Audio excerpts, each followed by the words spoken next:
इनको बोला तेज यार गौतम यार, है ना। नाम चलो साफ एक्स अक्ष पर, किस कौन से अक्ष पर? एक्स अक्ष। ये मैंने एक्स अक्ष लिया, ठीक है ना। इस पे मैंने ये बिंदु लिया P।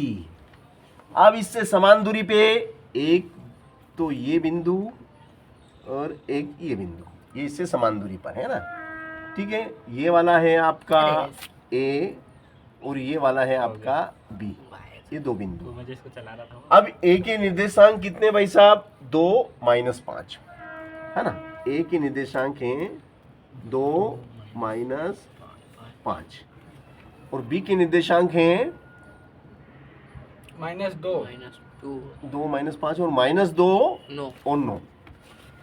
ये B के हैं, ठीक है ना। अब हमें ये जो बिंदु P है एक्स अक्ष पर है और इस बिंदु P से A और B समान दूरी पर हैं, यानी कि A से P तक की दूरी, A से P तक की दूरी और B से B तक की दूरी बराबर है, यानी कि ये बराबर ये है, यानी कि AP बराबर BP है। AP बराबर BP। अब दो बिंदुओं के बीच की दूरी x2 - x1 का whole square plus y2 - y1 का होल स्क्वायर बराबर फिर x2 - x1 का whole square plus y2 - y1 का होल स्क्वायर। यहाँ से चलेंगे आगे।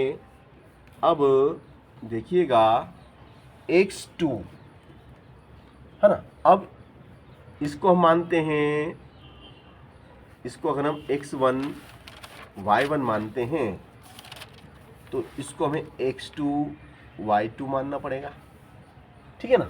तो x2 हमें पता नहीं है। ये लो अब x अक्ष पर देखना भैया, ध्यान से देखिएगा आप। x अक्ष पर, x अक्ष पर, x अक्ष पे बिंदु P के निर्देशांक क्या होंगे? x अक्ष पर, ये x अक्ष है ना, इस पे बिंदु P के निर्देशांक क्या होते हैं? x 0 क्या होते हैं? क्योंकि y का मान इस पे 0 होता है। x अक्ष पर y का मान 0 होता है। अब ये जो x है ना, ये वाला x है, इसको हमने x2 माना है और 0 को हमने y2 माना है। हाँ x2 किसको माना हमने? x को। X y2 किसको माना हमने? 0 को। जीरो को बोलो x2 की जगह कितना लिखूं भाई साहब, बताओ।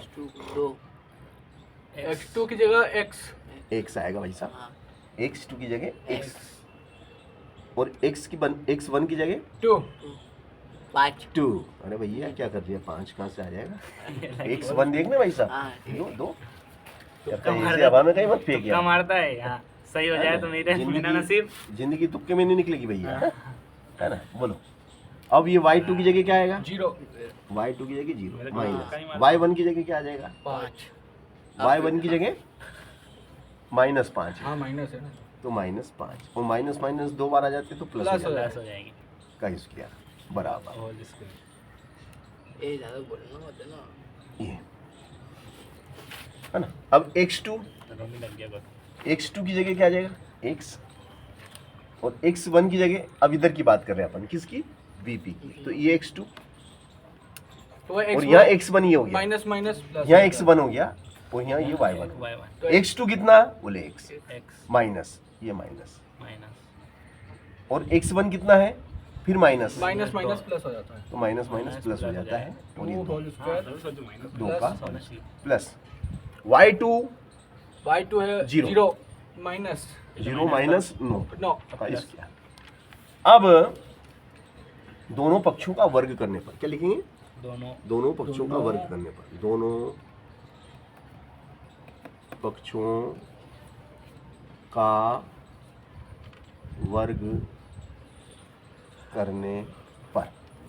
अब हम भैया दोनों पक्षों का वर्ग करने जा रहे हैं। देखिएगा अब आप भाई साहब, x - 2 का होल होल स्क्वायर।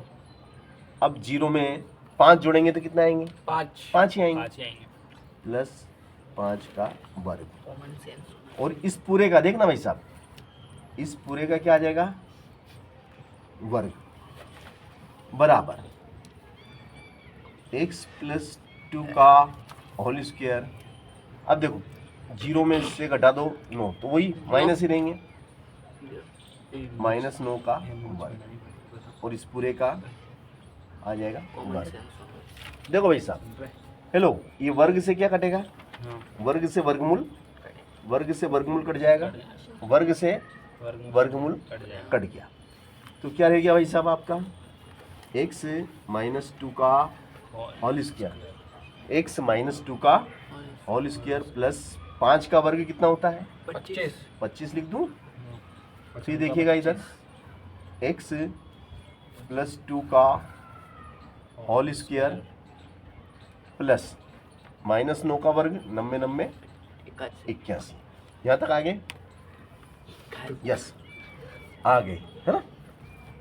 चलिएगा, इसके आगे की प्रोसेस देखिएगा। आगे की प्रोसेस क्या है? ऐसा नहीं है।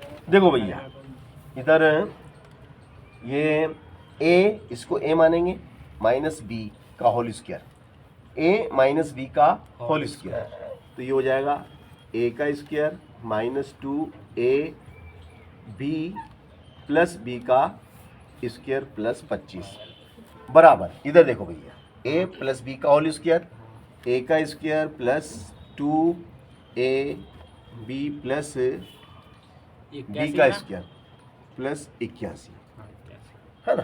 तो ये हो जाएगा आपका X square minus 4x plus 4 plus 25 is equal to X square plus 4x plus 4 plus 81। अब एक्स स्क्वायर से एक्स स्क्वायर कट गया, है ना? ये माइनस के कितने 4x, और ये 4x उठ के धन के इधर आएंगे तो ये भी ऋण के हो जाएंगे, और 4, ये 4 और 81, 4 और 81 85 हो गए, 4 रुपये और 81 रुपये 85 रुपये, और फिर ये 4 और 25 कितने होते हैं? 4 और 25 29 होते हैं, 4 और 25 29। अब ये 29 उठ के उधर गए तो माइनस के 29। चलो, माइनस के कितने हैं? माइनस के 4, माइनस के 4x और माइनस के 4x, माइनस के 4x माइनस के 8x बराबर 15 में से 9 गया तो 6, 7 में से 2 गया तो 5, तो x बराबर ऋण के कितने 8, नीचे आ गए, ऋण के 8 जो थे वो बटे में आ गए, 8 से काटो, 8 सती 56, 8 सती 56, है ना? 8 सती 56 हो गया। तो ये हो जाएगा आपका x बराबर ऋण का 7, 8 सती 56, x बराबर ऋण के 7। इसलिए बिंदु P के निर्देशांक, इसलिए बिंदु P के निर्देशांक P -7 और 0 है। तो इस तरीके का बहुत अच्छा शानदार प्रश्न था, और परीक्षा की दृष्टि से भी अच्छा प्रश्न बनता है ये। और कौन सा? तो 26। मैंने आपको करा दिया। हाँ, 26वां। अब जो प्रश्न है वो इससे भी अच्छा प्रश्न है। बिंदु ए के निर्देशांक ज्ञात कीजिए, जहां ए बी एक वृत्त का व्यास है, वृत्त का एक व्यास है जिसका केंद्र 2 - 3 तथा बी के निर्देशांक 1 4 हैं। देखिएगा, अब मैं जो प्रश्न लिखाने जा रहा हूँ बहुत शानदार प्रश्न है और बहुत अच्छा प्रश्न लिखिएगा। कौन सा? बिंदु ए के निर्देशांक ज्ञात कीजिए। लिखो, बिंदु ए के निर्देशांक, एक व्रत है तो बिंदु ए के निर्देशांक ज्ञात करो, बिंदु ए के निर्देशांक ज्ञात करो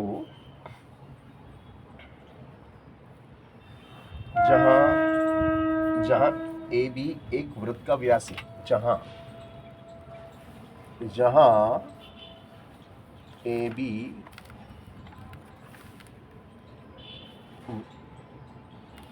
एक वृत्त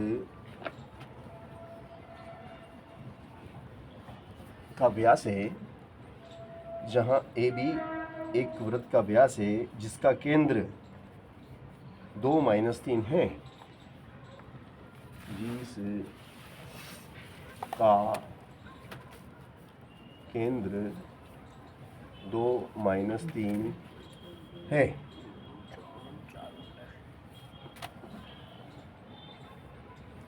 तथा b के निर्देशांक तथा b के